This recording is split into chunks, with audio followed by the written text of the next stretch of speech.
Welcome. If you like this content, if you want to see more of it, I implore you to hit the like button down there, the subscribe button, get your notifications going if you're into that, and possibly hit up the Patreon and become a contributing member to make all of this possible right now. Hi, and welcome to Comfortable Lies. I am your host, Harry, and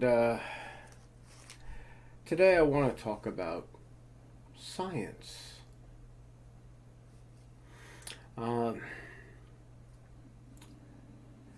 Let's start with the scientific method.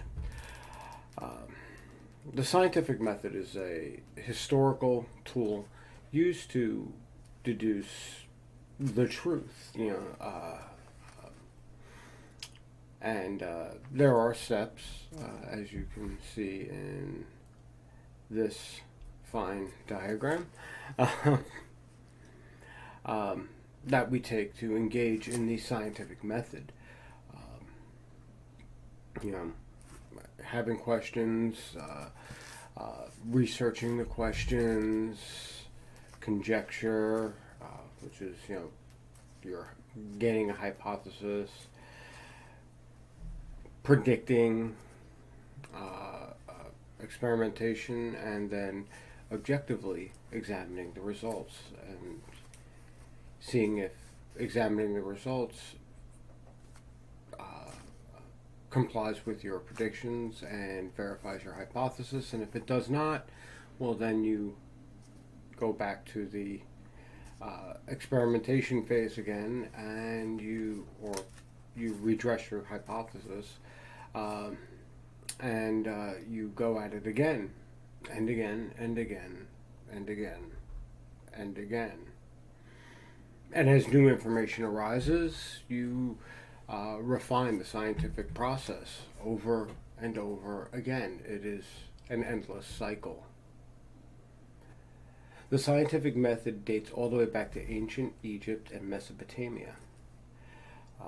This is where we first see evidence of using methodology and empiricism. If you don't know what any of these words mean, it's cool. Google is a thing.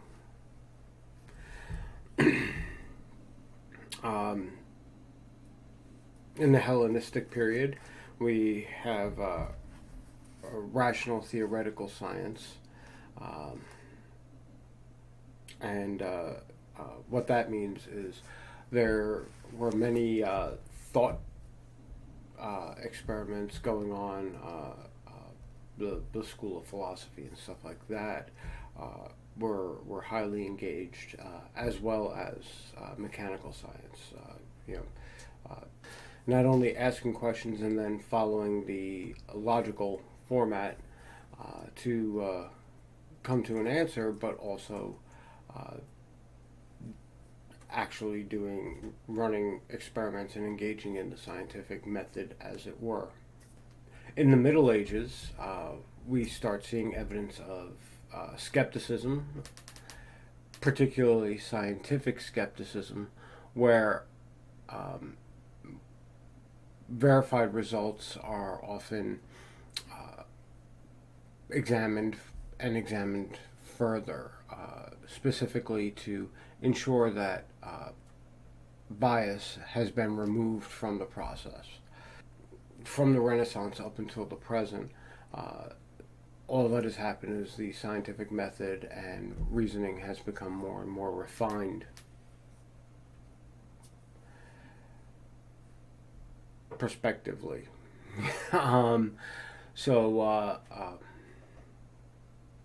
That is, in a nutshell, what the scientific method is about, what the basic history is.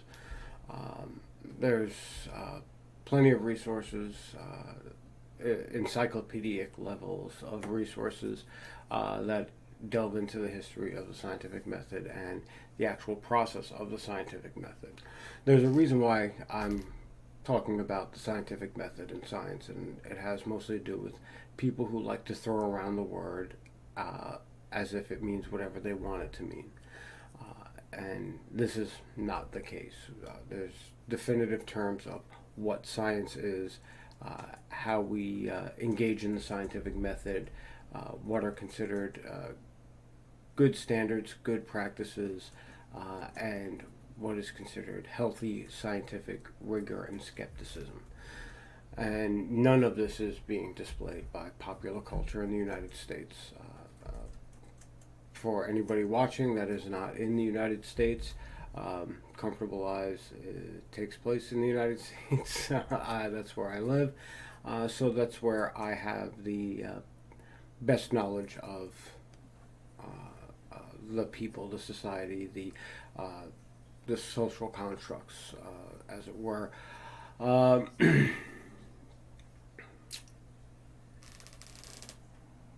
And now a message from our sponsor.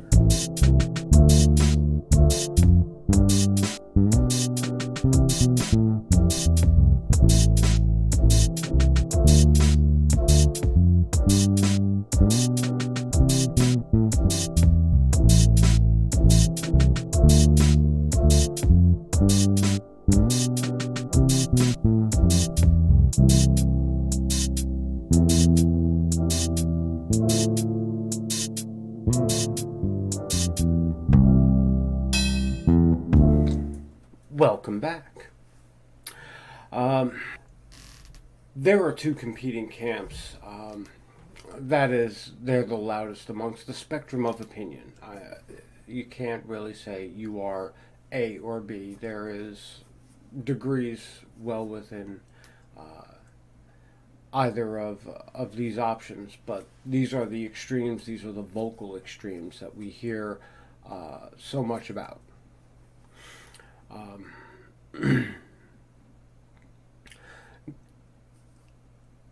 This is not a coincidence that these extremes fit a political narrative on one side or the other. I think it's specifically because they fit a political narrative on one side or the other that pushes them to the extreme that they have, and generally fortifies my opinion about politics. So there's that. Now, these two extremes, I'm labeling them for the purpose of this video as the trust the experts and the do your own research. I think it's pretty obvious if you know anything about American culture, where politically these people lie. First and foremost, as far as rhetoric and logic are concerned, it is a debate fallacy to trust the experts. That's an appeal to authority. It's an invalid argument. Just in and of itself, it's invalid to just say you need to trust the experts because, let's be fair, experts are not special people. They are not gifted to us from on high by the Creator, whomever the Creator you decide is. These are people, and these people live in a world where they have needs that need to be met, and sometimes those needs can be met by corruption, and lying is a valid option for them.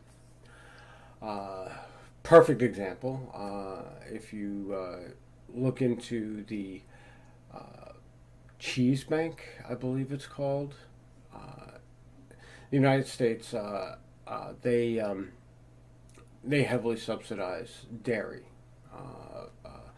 They promote dairy through federal programs. They promote dairy through federal research. Now, that federal research, and this is a very important thing for the trust the experts, appeal to authority question, comes into play, they funded only research that put dairy in a good light, increased the demand for dairy via propaganda, and dairy as an industry, as a corporate industry, then rewarded politicians, rewarded scientists that completed these studies with bribes, for lack of a better term. Well, there is no better term, but it was bribery. Lobbying is bribery. It's just legal bribery, which is weird. Anyway, so there's plenty of precedent where scientists will engage in bad science. When they engage in the scientific method, they will have a hypothesis, and then they will allow the scientific method to only point back to the hypothesis. So they decide the result before they even experiment and observe. They don't engage in scientific skepticism. They don't question the results that confirm the paid for answers. And that's wholly unscientific. Trust the experts in and of itself is an unscientific term. You should not trust anyone. Science changes every day. What people who say trust the experts really sound like is they sound like religious zealots, and that's, for all intents and purposes, what they are. There's a Facebook group, and I will just name them here. I fucking love science, which is literally the least scientific group of people I have ever seen in my entire life. What they like, what they fucking love, is pictures. They love pictures. You know, weird little trivia that goes along with pictures is what they love. That's their love of science. They don't love the work. They don't love the research. They don't love any part of it, and they absolutely don't love the objectivity. That's what they don't love. What they love is the pretty pictures, the easy to digest memes that really don't mean anything. People who are on that page literally will grab articles from whatever clickbaity site they can find, something that's remotely science related, and plaster it all over the place like the clickbait title is anywhere remotely close to a measure of the truth. And even more importantly is that the clickbaity title has barely anything to do with the actual content of the article that they share. This is just more evidence of the complete lack of scientific rigor these people who love science, fucking love science, have to offer. None whatsoever. No integrity, no scientific training, no scientific rigor, no understanding of science at all. These are basically, the people who failed science their entire lives, became adults, and decided, now I want to feel like I'm smart, so I'm going to join this page and like pretty pictures. And congratulations, but none of that is science.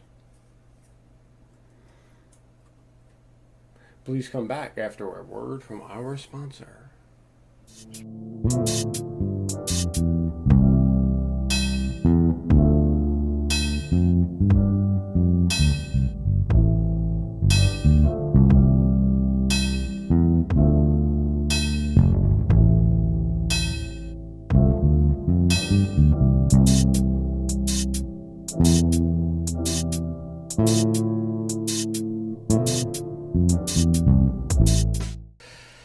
And we're back for the victory lap. So the do your own research crowd. Now, I'm pretty sure we all know who is what in this debacle. The problem is that they're so focused on the one thing that they are absolutely against each other on they don't really realize that they're pretty much exactly the same. Um, with do your own research, the real big problem, the main problem, is confirmation bias. You experience a whole ton of confirmation bias when you search your questions in a way that confirms your bias. I mean, um, if uh, if you're researching the cause of pneumonia and you type in "does wearing a mask cause pneumonia," you're already engaging in confirmation bias. You are only searching for articles that support that, and that's the reality of the situation. You're going to find more articles that are supporting that argument rather than refuting that argument, and that's a proven fact. It's proven by Google Analytics, and any web analytics will tell you the same thing. The way search engines work is they work to give you the answers that you're looking for, whether or not they're true, and that's to keep you using them. Obviously, it's a product. The other problem that the do your own research people fall into is knowing their limits. They do not know the limits of science at all to begin with. They don't know what can be scientifically proven, what cannot be scientifically proven by a layman. Um, in which case, we run into a problem. Joe Kentucky, who did a podcast in his pickup truck telling you all of these theories about science, well, he's not really valid. I'm sorry. I hate to break it to you. Um, Now, there were some people who came out against certain things, specifically tied to the year 2020, um, and they were systematically scienced by the opposite crowd. And to be fair, that is quite suspicious, but that can't be the end all be all of your research. The problem with the do your research crowd is they lack any scientific skepticism, which I don't know if you were paying attention just before, but that's literally the same problem with your trust the experts people. Um, they aren't seeking confirmation bias, but they absolutely are taking at face value anything that confirms their bias. The trust the expert people, and as opposed to the do your own research, they're doing their own research to confirm their biases, and that just solidifies their position, which is really just an opinion, not really science at all. In the end, the real fight between these groups of people is wholly political. Um, this time around, the trust your experts people are resoundingly Democrat. The do your own research people are resoundingly Republican. Those of us who are not in either camp sometimes fall into these groups of people, but the reality is the majority of the people who are not involved in this very vehement battle between the exact same people, just in different parties. um, uh, uh, we have questions.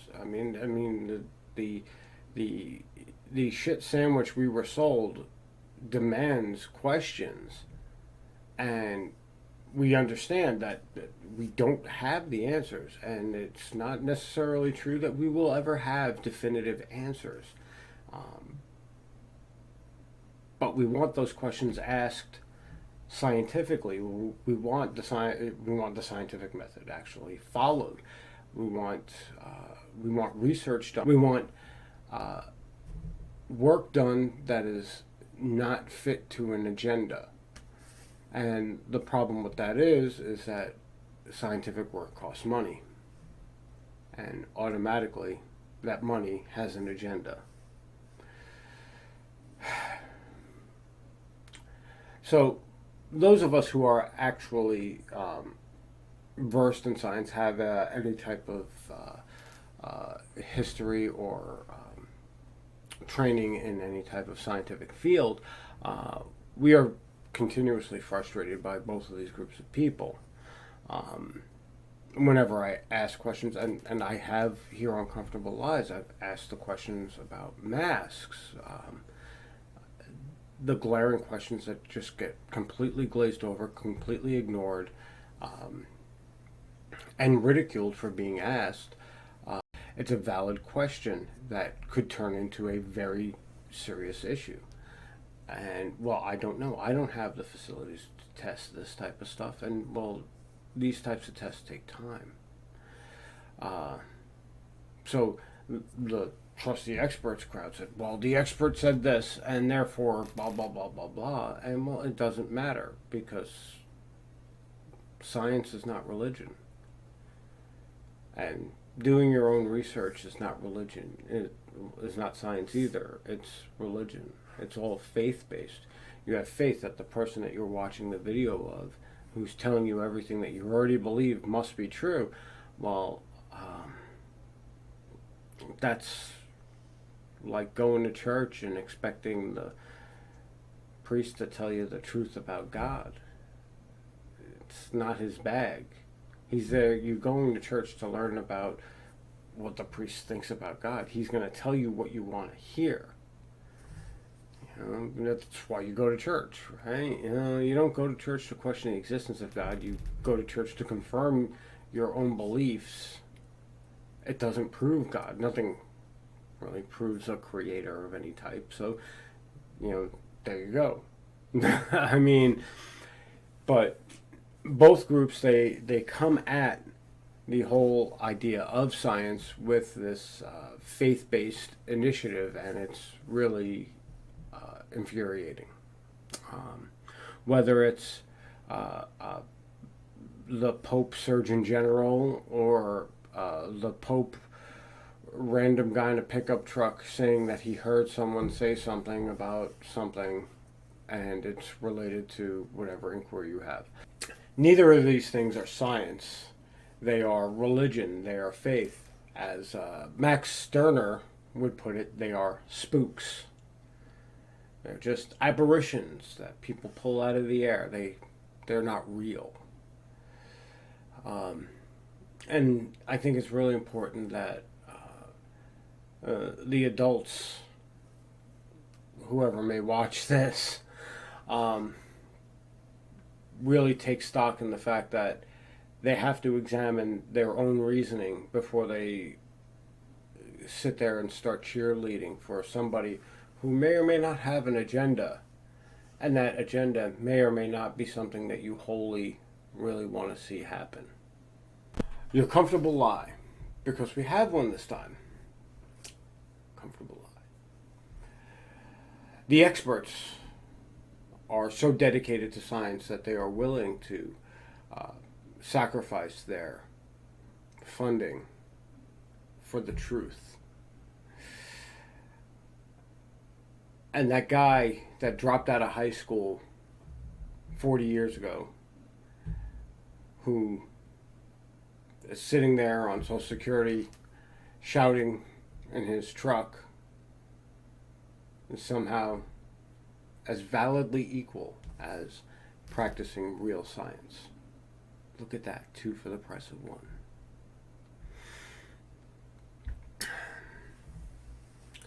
This has been Comfortable Lies. I'm Harry, your host. And stay safe out there.